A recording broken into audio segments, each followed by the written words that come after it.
برای برادری عزیز سایمودین جان کو اینا آخری سمره باید دوباره آوردیم خفه کوبه گاب زن سایمودین جان آخری دوبای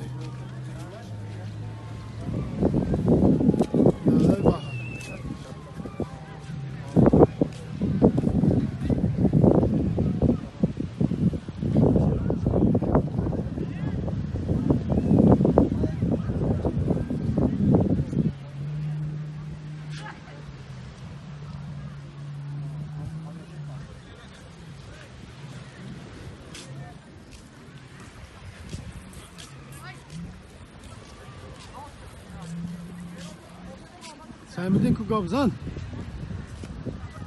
سایمودین نوادیار برادرو بابونه شوید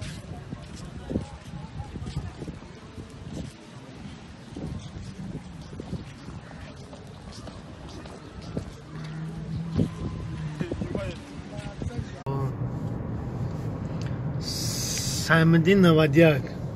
کو گاب زن با آخر دوبای هم آوردیم خفی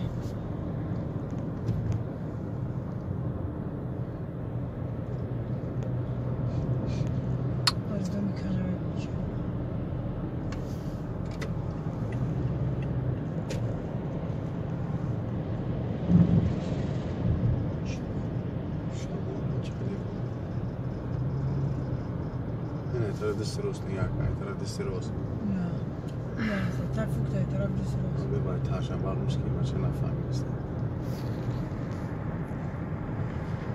این برای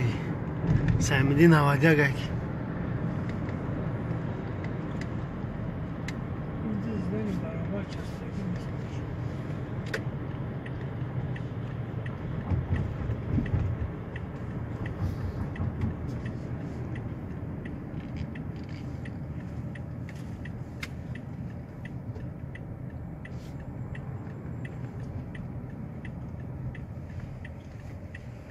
کو گاب زن سایمودین نوادیار